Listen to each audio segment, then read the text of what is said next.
Now at 4, another alarming allegation out of a D.C. elementary school. What new police documents show. Plus, it's getting frosty outside tonight. Meteorologist Damon Matson is tracking temps for your Frosty Friday.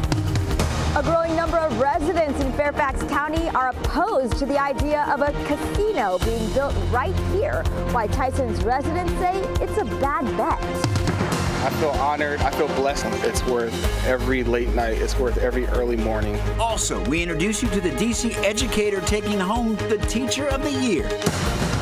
And we're checking prices ahead of your weekend grocery run. The best deals hitting store shelves. We're stretching your dollar. You're watching the station covering all of the DMV. This is DC News Now. Thank you for joining us for DC News Now at 4. I'm Mark Hall. And good afternoon. I'm Annalisa Gale. Well, it's day 16 now of this government shutdown, and the Senate failed to pass a bill that would have reopened the government. Senate Democrats blocked the GOP-backed bill, and they won't reconvene until Monday. It comes as a federal judge is pausing the mass firings of thousands of federal workers. The order coming from a California courthouse yesterday. DC News Now's Marielle Carbone joining us live from the Capitol now. Marielle, the unions that filed this lawsuit call this a victory for federal employees. Yeah, Annalisa, they do. We know that more than 4,000 federal employees were fired previously last Friday, and there is a concern that that number could grow if this isn't all paused. In fact, Russ Vought, the head of the Office of Management and Budget, saying that he intends that number to more than double. Quite frankly, it's disrespectful, right? I mean, this is the livelihoods of thousands of hardworking Americans who are being used, not because of what they do, not because of their performance, but because of some dispute in Congress. Which is why the American Federation of Government Employees, as well as AFSCME, filed suit against the government, which fired more than 4,000 federal workers since Friday. They're basically saying, hey, we're riffing these people to make a political point. Wednesday, a federal judge in California issuing a temporary restraining order, putting a pause on the rifts, at least for the next 2 weeks, as she evaluates the legality. This is another victory for federal employees, but it's still a fight. According to court documents, employees from the Department of Ed, Treasury, and Health and Human Services were fired.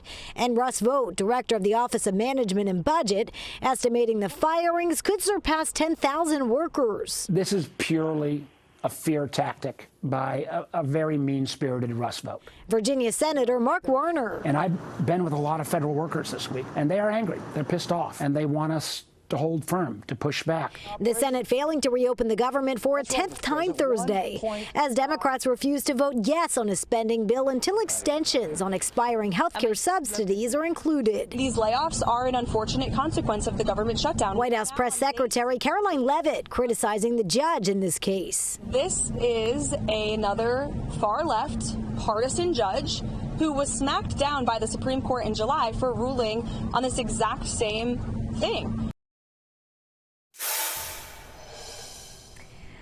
And there are other federal unions speaking out about what's going on here on Capitol Hill. The union representing Capitol police officers is urging Congress to reopen the government. Those officers are currently protecting the Capitol buildings as well as our Congress people without being paid. Reporting live from the Capitol, I'm Marielle Carbone, DC News Now. Meantime, FBI Director Kash Patel says FBI agents will get paid despite the shutdown. He wrote on X saying, quote, FBI special agents will keep getting paid because we prioritize the people who protect this country. The president mentioned that he will try to pay service members without congressional approval. It comes as the Trump administration has proposed using previously appropriated funds to provide paychecks to military members. And for continuing coverage and also information on available resources and to see how local officials are responding, head to our website, dcnewsnow.com. All right, turning our forecast to our forecast now with meteorologist Damon Matson. And Damon, yeah, a bit chilly out there, but the sun was nice during that lunch hour walk. Well, Damon, guess who I ran into when I was on my lunch walk? I don't know. Oh, okay. I see you pointing there. I got you. We had a nice chat. I thought it was nice. Hey, you guys had the same thought, trying to get out there with that sunny sky, and can't blame you for that. But we saw it a little bit too there in Marielle's live shot. The fact that it's crystal clear blue, but you need those jackets because unfortunately, unfortunately, we've been dealing with still some chill in the air. So as long as you're well equipped, not a bad day to be out and about. Now, for yet another day, the fourth in a row here, we're dealing with gusty winds still coming out of the northwest at about 25 miles per hour at times, a little bit less as you head out toward the mountains. But yeah, we cannot seem to shake this wind, and it's been helping to funnel in a lot of that chillier air and keep those temperatures down throughout the afternoon here. So we're in the low to mid 60s. We'll stay there for another few hours, but once that sun starts to set, the winds will begin to let up just enough to where those temperatures will be taking quite the tumble. And it was already chilly out there last night into early this morning, but tonight is expected to be the coldest of the week, enough so that our western counties have the threat for a hard freeze and frost. We have freeze warnings up for parts of western Maryland and the eastern Panhandle, Mineral Hampshire, Allegheny and Garrett counties there in the dark purple. And then a little farther east, we have frost advisories along the I-81 corridor and a little bit more to the east from Culpeper up to Leesburg and into Frederick and Carroll counties. Now, these advisories don't expand all the way to the district, but just how cold is it about to get tonight and who is most likely to potentially see some frost? We'll have a full look at your forecast coming up here in just a bit. All right, Damon, thank you. Well, the Red Cross is helping nearly a dozen families after an apartment fire in Prince George's County. The fire was at a 3-story building in the 8800 block of Hunting Lane in Laurel. Crews there got there just before 11:30 last night and saw flames coming from a balcony. Prince George's County had help from Montgomery County and Anne Arundel County. The fire departments there, several apartments were damaged as a result. I was shocked. I was like, I didn't think nothing like that would happen close to home. It's just a tragedy that they had to lose their home just the way they did.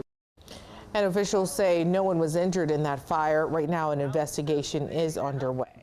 Prince George's County State Attorney Tara Jackson says the man convicted of murdering a Maryland teacher will be sentenced tomorrow. Miriam Sia disappeared in July 2023 when she went for a walk. Her body was found later dismembered near a pond.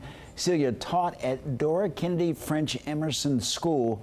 A jury found Harold Landon III guilty earlier this year. Meantime, an investigation continues in Bethesda following an overnight crash that police say left one person in the hospital. It happened just before 9 last night on River Road near the Whole Foods. And officials say that parts of the road were blocked off this morning.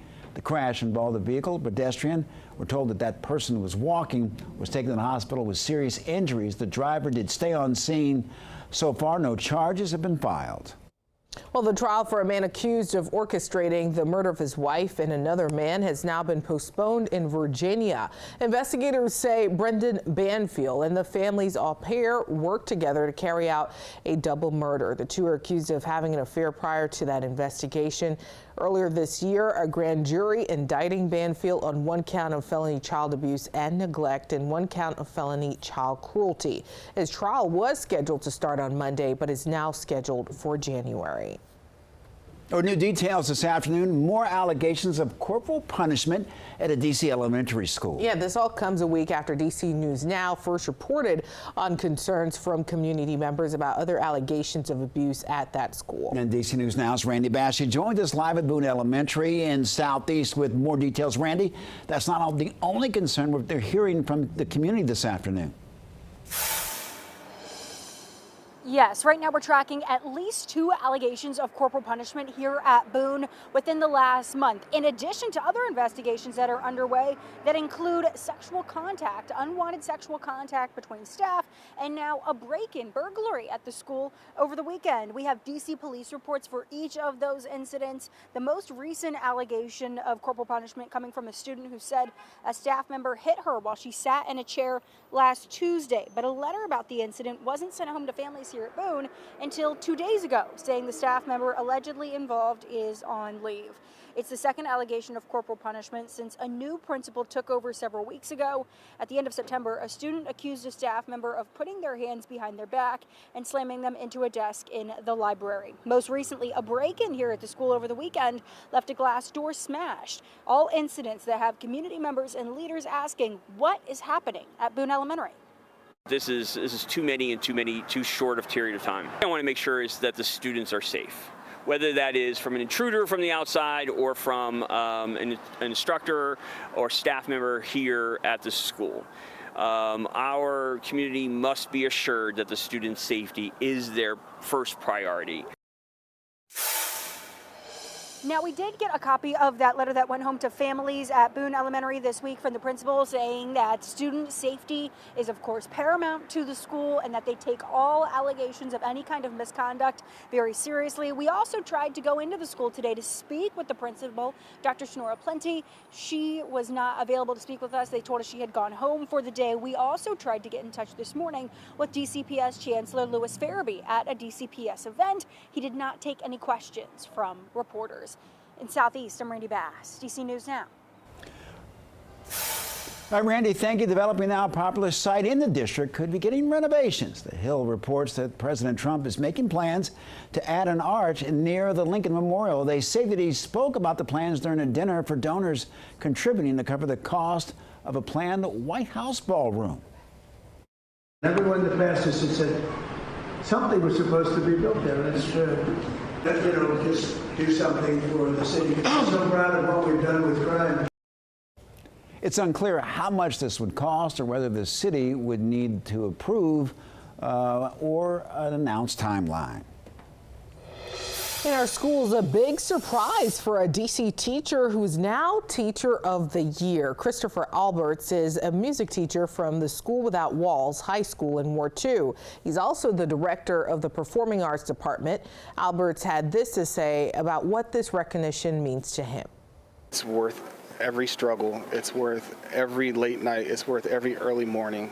There's no more rewarding job on the planet than being an educator. I feel honored. I feel blessed to have such a wonderful environment to teach in and where everybody is really one community. Alberts is now competing for the 2026 National Teacher of the Year. Congrats to him. Absolutely. And former President Barack Obama has endorsed Democratic Virginia gubernatorial candidate Abigail Spanberger. He released 2 digital ads highlighting her record on the economy, voting rights, and abortion access. The former president calls Virginia's elections some of the most important in the country this year. The endorsement comes as polling shows Spanberger leading Republican Lieutenant Governor Winsome Earl-Sears. Former President Trump has not yet formally endorsed Earl-Sears, and we reached out to Earl-Sears' campaign for comment. A spokesperson says that Spanberger is relying on outside support as her popularity declines.